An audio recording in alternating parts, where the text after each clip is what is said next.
On today's episode, I'm going to review two past events from back in November, one by Tokyo Joshi Pro with All Rise 21, and the other Stardom's Tokyo Super Wars, with a lot of interesting matches that took place in both shows. But also, we cannot forget what took place in AEW Dynamite. A lot of interesting things took place. But also, we got some news updates regarding the GCW Collective that's coming up later on in the month of March. More information for AEW and the pay per view stuff and everything else. So, let's get started with another episode of the Leader Wrestle Zone.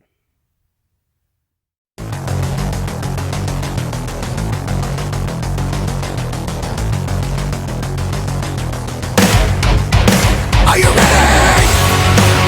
Get up, get up! Get up, get up! Get up, get up! Get up, get up! Get up, get up! Get up, get up!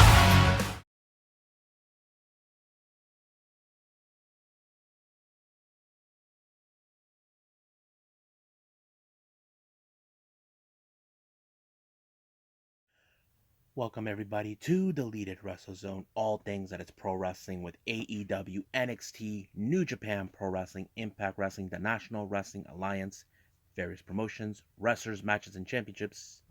I am your host, Jay Radier. So, let's begin with Tokyo Joshi Pro with their event called All Rise 21. This one took place back on the 25th of November of 2021. This one only had two championship matches, but everything else was pretty much okay. Very decent. The first match, we have, of course, Arisa Endo teaming up with Zuzumi to take on Moka Miyamoto and Marika Kobashi. Now, frankly, I would say this match was okay. Not to take anything away. I mean, some of these girls, as I observed over time, that they're still on the learning curve. They are fantastic wrestlers. They bring a unique character and personality into the ring. You know, when I look at Arisu Endo, she is definitely willing to, how do I say, learn and try new things. Zuzumi, she's a very happy girl, but don't let the size fool you. And then, of course, Moka Miyamoto, who had a few successful matches with different partners, especially when she has a hard time trying to get a win as a singles competitor. And, of course, we got Morika Kobashi. She has the same thing. She has a unique personality as well. She's been with Tokyo Joshi Pro when she was very younger. I think she's in her 20s right now. But I have to say it was pretty good. I think it showed how much these girls have adapted and learned. But it was Marika Kobashi who picked up the victory by pinning Arisa Endo. And it was already over from there. Next match, we have trios actions. We got Mahito Kiru teaming up with Aruna Neko and now Kikuta taking on Pam, Arajuku, Raku, and Yuki Inoue. So I thought this match was very interesting. Now, there was a lot of elements in this particular match that kind of get me thinking how is this one's going to play out. Because when I look at Yuki Inoue, she's a powerhouse, and not to mention she's part with the Bakuretsu sisters, one half of the Princess Tag Team Champions, and Raku, she has a unique ability to make people go to sleep. Yeah, but Palm, she's a bit of a happy girl. She knows that she's capable of wrestling, but when it comes to the other opponents like Mariho Kiru, she's good. You got the cat Neko, and of course now Kikuta, who is a bit of the freelancer, but also been working um, with Tokyo Joshi Pro. It was pretty good, but my surprise, it was Neko who picked up the victory when she pinned Harajuku in this one. I was like, wow, that's the first I've seen her pick up a victory, but it was a really good one. I have to say I give her credit for that. Next up, we got singles action. We got Yuki Kamifuku taking on Hyper Misao. Now this, as you guys know, Hyper Misao likes to bring in a little bit of the talking. She turned this match into a game show, but for fact, Yuki wasn't gonna fall for that. So Yuki Kamifuku tried to steal this match really quick when Masao had her back turned, but fortunately it didn't work. But she knew that she had to get through the superhero, but fortunately, excuse me, but fortunately, that's exactly what she did. she got through the superhero, picking up a very good victory on her. Next up, we got one half of the Bakuretsu sisters, Nodaka Temna, taking on Shoko Nakajima. Now, it's rare for me to see Temna in a singles competition. Mostly, I've seen her either teaming with Yuki and Neo or other members of the roster. But seeing her, I mean, she's a bit of the powerhouse if you guys ever pay attention.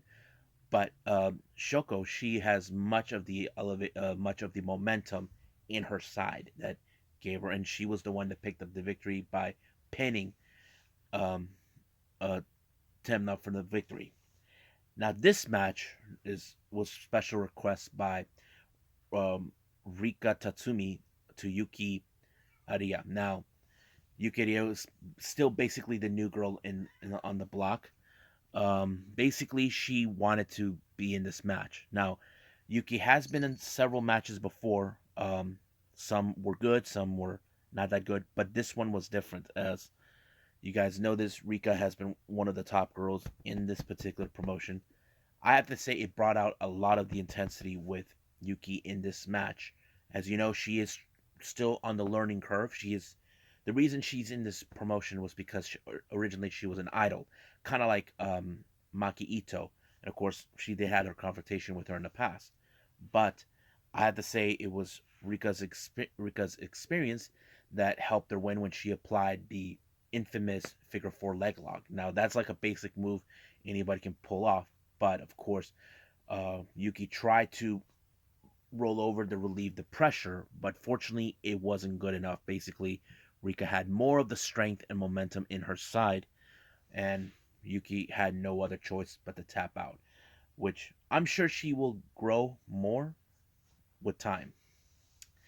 Now, first, our next match is part of the semifinals. It's a fact for the International Princess Championship. We got challenger Miyu Watanabe taking on the champion, who, for the record, right now she's no longer the champion at this point. It's Hikari Noa. Now, this was a very interesting match because both these girls were in fact part of Tokyo Ichi Pro's how do I say their idol group known as Up Up Girls with Raku. So, in this is a very interesting. The reason I say this is because I've seen Miyu Watanabe time and time how she has an amazing strength. For someone who is 5 foot. Now you can say that's impossible. I'm like, no, I seen her lift with incredible strength.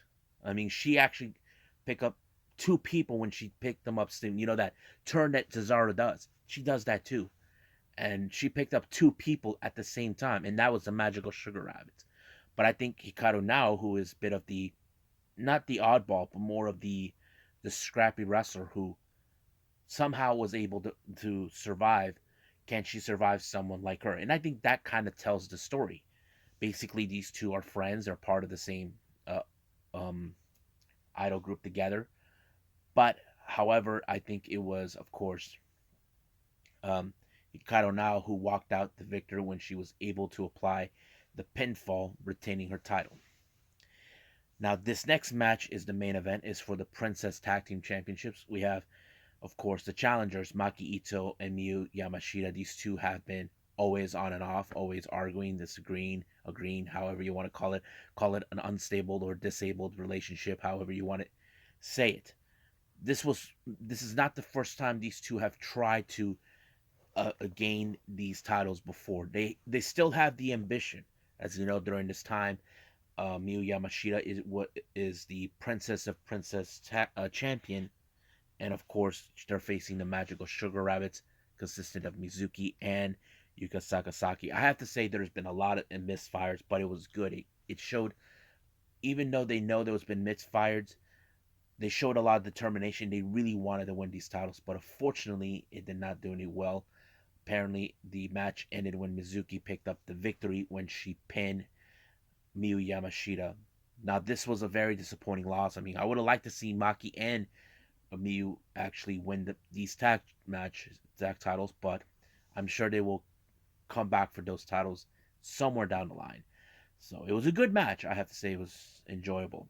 So right now, I think that's pretty much what we got with Tokyo Pro. I believe it's time for Stardom with Tokyo Super Wars.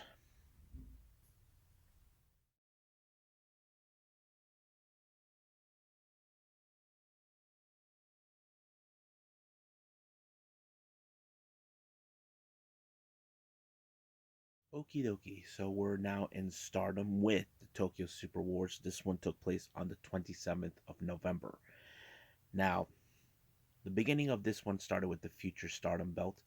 Um, Ruka was in a bit of a three-way match, but we had two members of the Cosmic Angels, or should I say, currently now she's no longer with them. I'm talking about Waka Tsukiyama and Mai Sakurai, who we also heard and mentioned. I talked about uh, Mai Sakurai turned on the Cosmic Angels, and this is one of the pinnacles that led to, of course, Mai Sakurai leave Cosmic Angels. But of course, Ruka walked away as the victor when she applied the freezer bomb, and the mysterious assailant attacked everyone, and then Starlight Kid made the save. But in the post match, it appears that Ruka actually had a new challenger, and that challenger was her old pal Hanan. If you guys remember, Ruka and Hanan were both part of Stars until Ruka turned her back on Mayu Itani because of uh, what's her name? Natsuko Tora told her she was better off being a much better wrestler away from Stars. They were holding her back, and of course that challenge was accepted.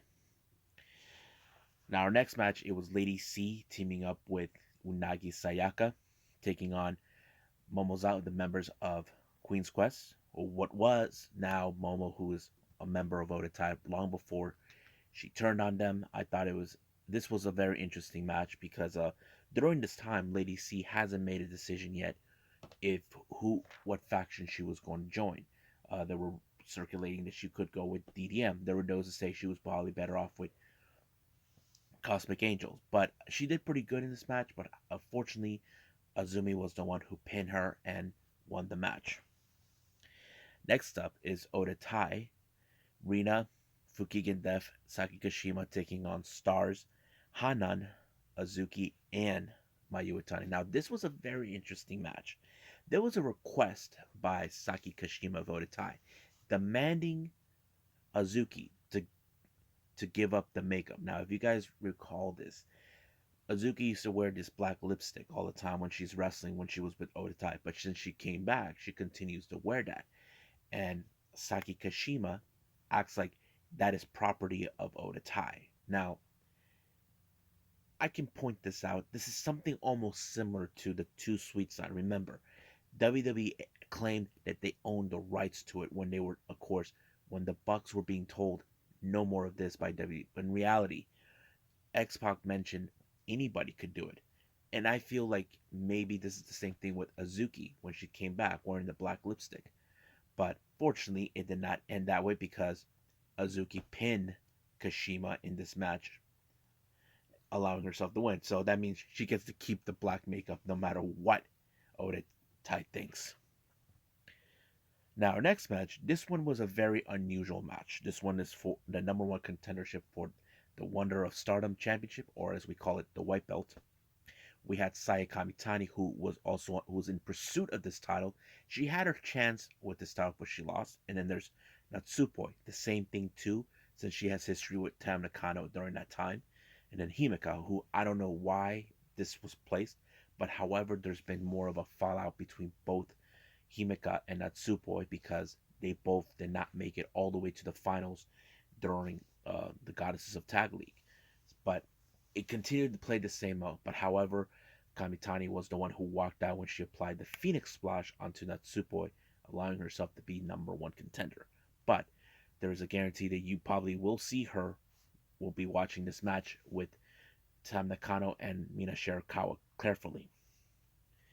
Now, our next match, this one is the Height Speed Championship belt. Now, this was a match that was requested by none other than Starlight Kid. As you know, Starlight Kid has been pursuing this belt long before she ever joined Oda Tai, but she had no luck.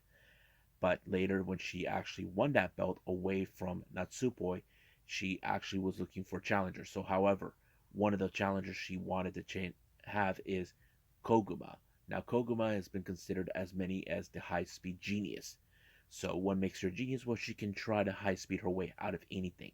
Basically, come up with ways to use techniques that are a bit more faster or more agile than any other place. And that kind of puts Starlight Kid saying, "You call yourself the high speed? Well, we'll see." And that kind of played out in a good way. But however, it did not. However, Starlight Kid has proven how much she has grown since joining Oda Tai, and she retained the title by applying a really good move onto her. However, during the post match, Azumi, who was once the previous title holder before losing it to Natsupoi, wanted to be the next challenger, but Koguma decided to put herself back in the game, so it became much of a three-way. But however, Kid did not like that. She would have preferred to have Azumi in the mix.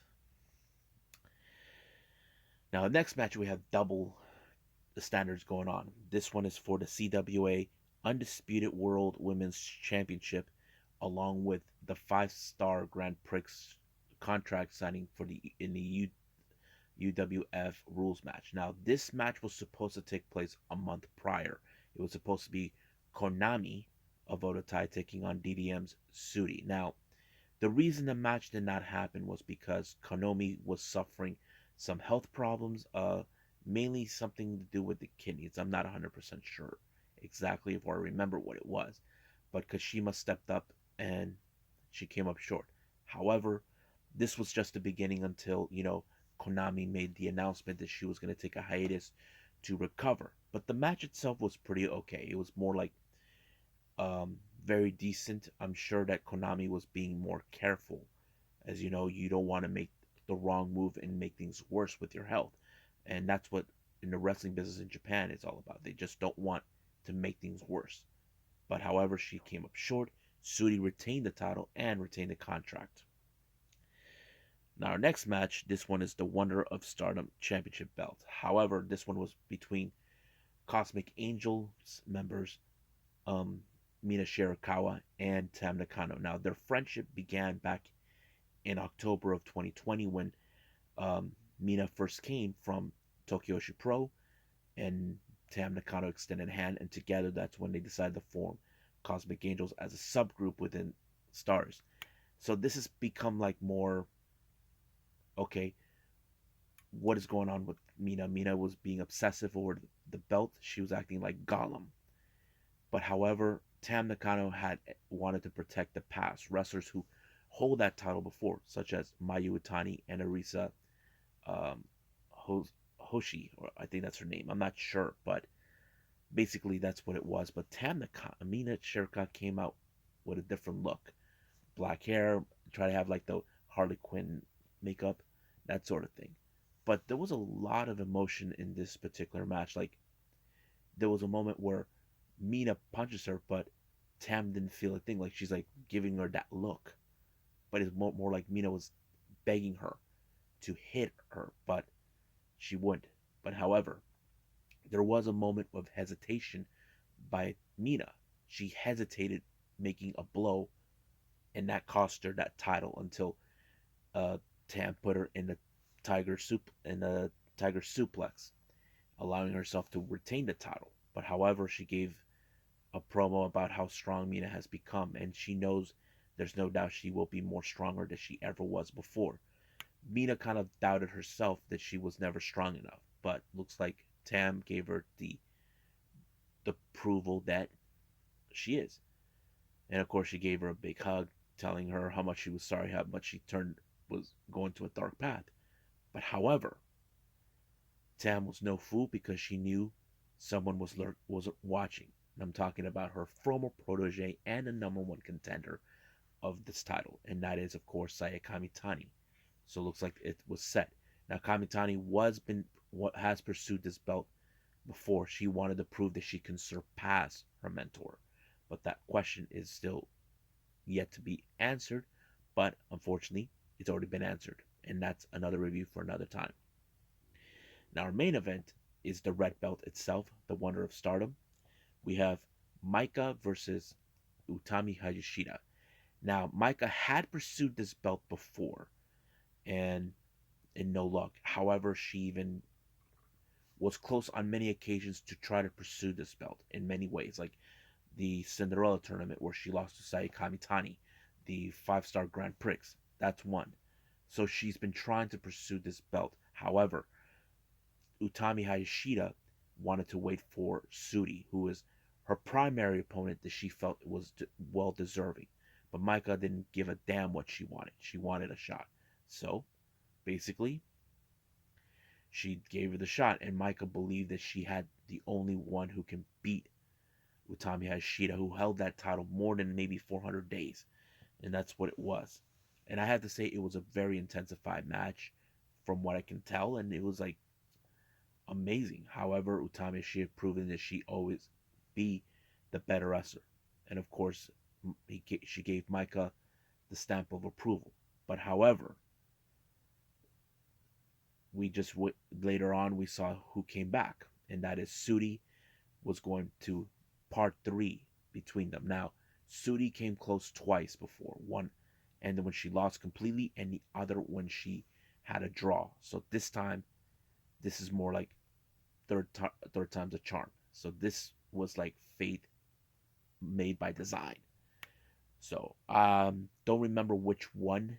This one I'm not sure if it's the Osaka Super Wars, but we'll see when we get there. So this is going to be a very interesting match to watch. So I think I enjoyed it.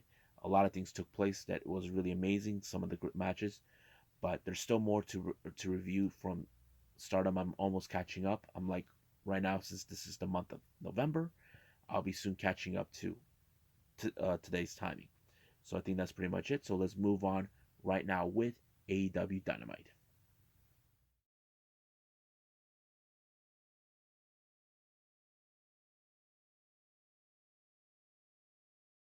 Okay, AEW Dynamite.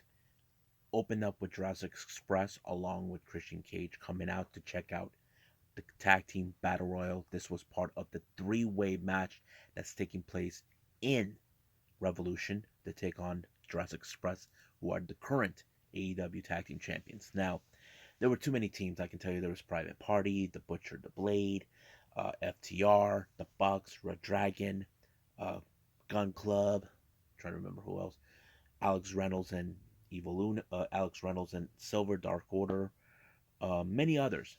Uh, this was a very and the Best Friends. I forgot about them.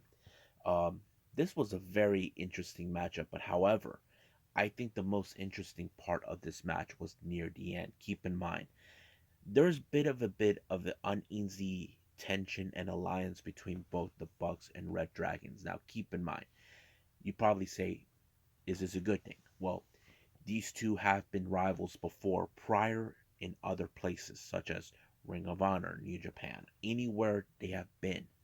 So that kind of plays out. But however, somehow, some way, Kyle O'Reilly was able to walk away as the winner. But of course, the Bucks were not too pleased how this turned out for them. However, looks like as soon as the post match was over, Hangman Page comes out to confront Red Dragon after they attacked them last week. But however, the Bucks decided, you know what, we're not getting involved. So let's go, Nick, just like that. So even Adam Cole showed up and tried to stomp him, but apparently he got away when Hangman was close in giving up. How do I say, the buckshot lariat? But however, uh, Johnny Hungy decided to give him the buckshot lariat, but this time to Kyle O'Reilly. But as soon as this was over, Hangman Page decided to say, "It's story time with Hangman Page, baby." So he gave like a story about what kind of an obnoxious prick Adam Cole is. And of course, he tells him that he's going to bury him in Revolution. Now, some of you are saying Adam Cole will probably win the title, but let's be honest. Do you think it's just too soon? Me, I predict that he may lose it, but in a way that's more interesting. Now, I'm not going to mention that here, but you guys can try to guess it. Or I can give you a hint. How is he going to lose? If you know what that means, you guessed it. Jay White. Now, why do you think I say that? Simple. The Bucks don't trust him, despite of their history. But that could happen. Now, this is only a speculation or theory or a prediction, but we'll see what happens. Now, the main event turned out to be, of course, Bryan Danielson versus Daniel Garcia. Now, Bryan Danielson gave this interesting interview about how he believes Daniel Garcia could be far more better mentor than 2.0. He looks at them as a joke that he can teach them better. Now, in response to this interview, 2.0 said they believe that it's ridiculous that he should have just kept his mouth shut, mind his own business. And of course, Daniel Garcia said he's going to bring the violence into him. But the real question is, can he do it? We'll find out at the main event. Now, a very much interesting promo came out of MJF. As you know, MJF was speechless after what had transpired last week. As you know, CM Punk put himself in a match against him in a dog collar match. But I think the story it's being told, it's what hit him. The picture of MJF when he first met CM Punk back in 2007. I think that's the year. Correct me if I'm wrong. And it kind of put him out, like saying he had disabilities, he had problems, he was being bullied. He was about to break out and cry. And that's when Punk shows up, conflicted. He wanted to know, is everything he's saying it's true, or this is just another lie? That's the thing. You know, MJF has played many mind games with various people, and that included to Jericho. So that is one of those things that we could speculate. Is it real, or was it really all for show for Punk? I don't know. Ugh, excuse me.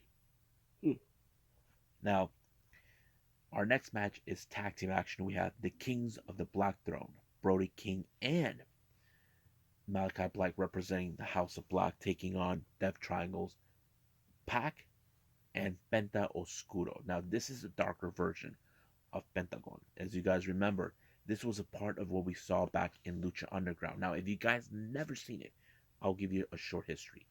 Pentagon Jr. lost big time to Matanza. He ended up like he was broken, but his master told him to embrace the darker side. So he became known as Pentagon Dark, a darker version of him. And that's what I feel this one was. And this match was unbelievably good. It showed how much the Death Triangle are determined to defeat uh, House of Black. But however, Penta was able to overcome it when he pinned Malachi Black. This was the most biggest upset. However, Brody King started beating the crap everybody, and it was out of control. But the lights went out. We just saw the debut of Buddy Matthews. Now there was been speculations about him being signed with WWE, with AEW. I mean, and that is one of those things in history. And there was the possibility of him possibly joining House of Black, which it did happen. He attacked both Penta and Pac, so it looks like it's confirmed. He is now a member of the House of Black. Now we can see that the House of Black is in full force, or will we see more, how to say, members? I don't know. But if you think they should have more in House of Black, leave a comment below and ask. Now, it's now been confirmed that in Revolution, the AEW Women's Championship will be on the line between both Thunder Rosa and champion Britt Baker. So there's going to be a contract signing this coming Friday. This is going to be good.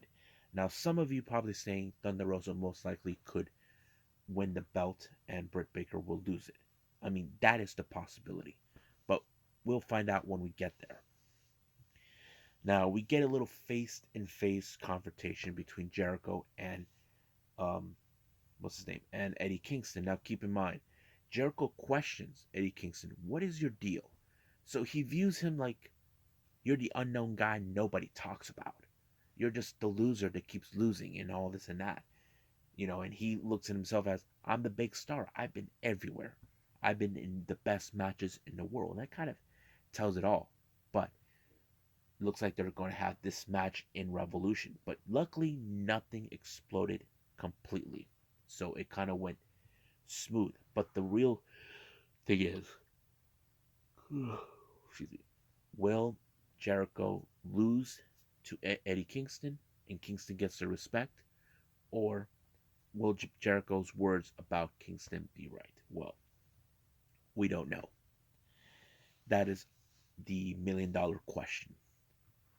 Now, last week we just saw Matt Hardy walk down on Private Party, but this past Dark episode or Elevation, something happened. Andrade tagged Isaiah Cassidy and gave him the opportunity to pick up a victory for the AHFMFO. However, this is now becoming a conflict for Matt Hardy, as you know. That kind of puts him in a questionable reason to ask, what was that all about?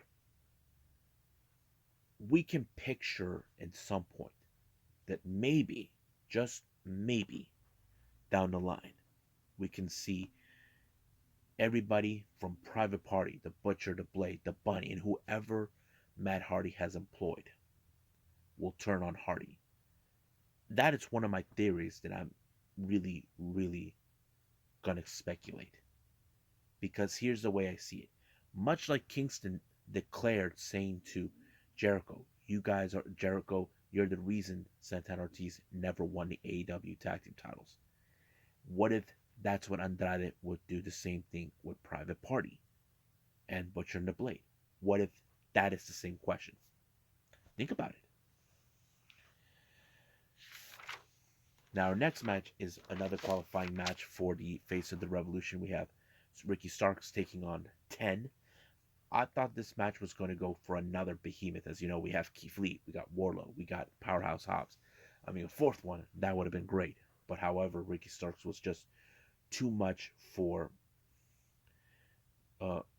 Was practically he used the 10's mask to unwind him to get him off focus, and it worked, allowing himself to win. But however, near the end, in an interview, Keith Lee talked.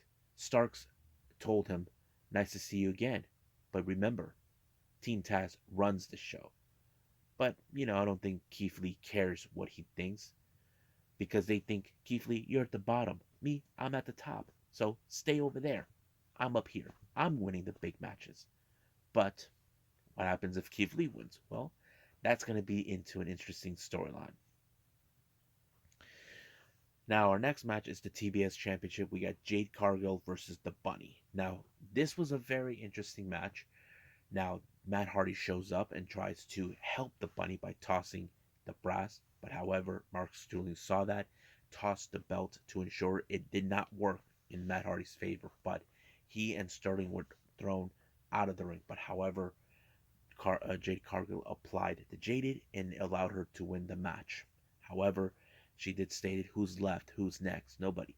So, however, she gets a opponent for Revolution, and that opponent is none other than Tay Conti. Now, many fans could say maybe she could be the next champion, and I think many fans are dying to see her. Now, we've seen what a great wrestler she's been, because I have a friend of mine who talks a bit of a trash about Tay Conti's in her personal life, if you guys know what I'm talking about.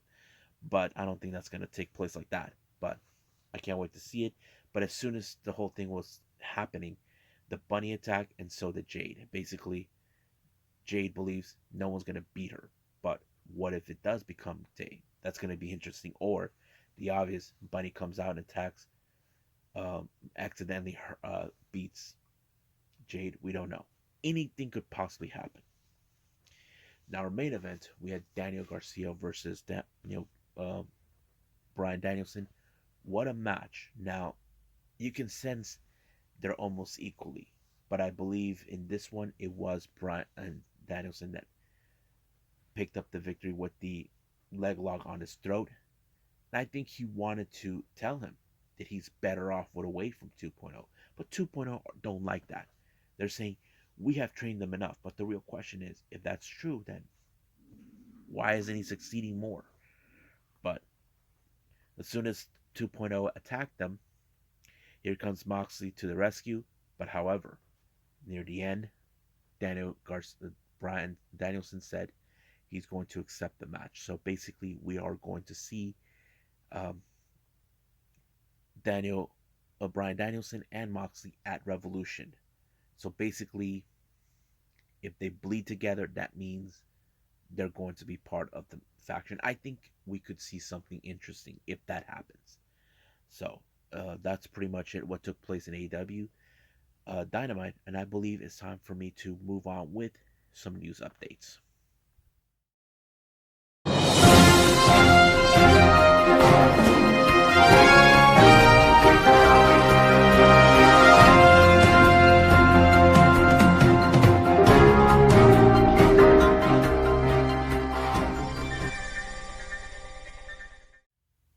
Okay, welcome to the news updates. The first one we got right now for you, as you know, the collective has been announcing for quite some time. We have the return of Josh Barnett's Bloodsport 8. I'm excited. But however, it's already been announced who will be participating in this one. This will take place on March 31st in Dallas. And the person they announced recently who will be returning is none other than the purveyor of violence, Jon Moxley. I'm excited for this. He lived for this type of matches. I'm always happy to see him. So now, speaking of GCW stuff,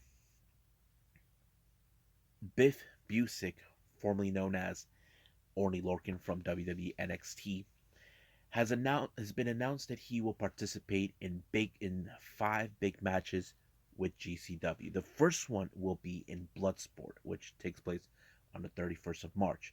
But however, on the 1st of April, he will be part of the Joey Janela Spring Break Part 2. Then after that, he'll on the 10th of April, he'll be in San Francisco. Following day on the 11th of April, he will be in Atlantic City, and then a month later on the 21st, he will be in fact in LA. So basically, he's already been booked for 5 events with GCW, and this is something good. As you know, since he's been released, there's been a lot of talk what he's going to do. But recently, he's going to be on the very same day on in Dallas during March 31st. He will be facing Minoru Suzuki at WrestleCade Super Show. So that's exciting for him. Now, next news.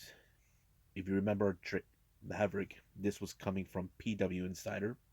It's been revealed that he has returned to WWE for a third time. However, he will not be wrestling down with WWE. I'm sure many of you fans would love to see him wrestle, but because of his height, due to the restrictions of WWE, they decided to make him as a producer in Raw. Now, I may not like that, but at the same time, I'm sure he will be taken care of and all that, but we will wish nothing for the best for him. Now, new information is coming from AEW. It's been announced that Double or Nothing is coming back in May. It's going to be down on May 29th. I'm assuming hopefully this is going to be in Las Vegas like we were supposed to expect it for the last 2 years, but we'll see what happens then. Now, for a while we never knew about what took place with Rachael Ellering. We knew she was involved in was supposed to be involved in the first ever Knockouts Ultimate X match. She was pulled from it, but now it's been reported that she is done with Impact Wrestling. It's still unclear what really was going on, that she was not happy with the decision with the creative team, or was she just a freelancer? I don't know. There's still more unanswered questions. But wherever she goes, we know we'll give her some full support. Next up, we got Angelico. Now, if you guys remember, Angelico is part of the Hybrid 2 with Jack Evans. We haven't seen him since December 3rd during an AEW Dark match. However, it's been revealed that he will be making an announcement soon, and it's still unclear what it is, said in regards about his career. Now, I'm not sure exactly what's going on. I mean, he is a fantastic wrestler. I've seen him down with AAA. There are those like Conan who believes that he wasn't booked right, but Whatever the case is, we know he was one of the original signees for AEW, but we don't know yet what's going to take place. So, whatever this announcement, I will keep you guys apprised of that. Now, final update. I mentioned this before. If you guys remember, actor Freddie Prinze Jr. He made the announcement, revealed during one of these articles that he wants to start his own wrestling promotion. As you know, he's a wrestling fan, but he not indicated that he does not want to compete with WWE or AEW. He wants to focus more on his own product, and I have to say that is a good point of view to see. However, there are those are saying that it may not work. Well, we don't know that. But however, this update report came. He said he wants to use the Screen Actors Guild to help him with the whole thing with the promotion. The reason is that he wants to give insurance to the wrestlers. Keep in mind, many wrestlers like the in WWE don't have insurance. AEW are trying to push for wrestlers to have insurance. That is something that has been talked about before when AEW first broke out of the scene, and I say that's a good, fantastic point. But however, it's still unclear how or when or where this new promotion that Freddie Prinze Jr. wants to start. So I will stay close and follow this story down in the future, but we'll see where they're gonna go. So I believe that is it for now with the news updates. I believe it's time for me to call it a night. Well, I hope everybody enjoys this episode. With me reviewing two past events from last November with Tokyo Pro and Stardom. There's still more to review from these two promotions. I love these promotions a lot. And also with AEW Dynamite. I hope everybody enjoys and watch it. Of course, Buddy Matthews is now all elite. I know many fans. Apparently, there's still more surprises coming from AEW signees that are been mentioning, but we'll wait to see when that day comes. Coming up for the next episode, we will review, of course, MLW and NXT UK and Impact, but also there's a much recent promotion I have heard of, but never had the privilege to witness it or view it or see what took place. I'm talking about Prestige Wrestling. This one features Malachi Black and various other wrestlers I might have heard of. But I'll see where they're going to go. Hopefully, I have the time to see it and review it for all of you. But right now, I believe it's time for me to go. But I'll see you guys on the next DWZ time. Same DWZ channel. I must bid all of you adieu. So, goodbye. Mwah. And have a nice day. Bang.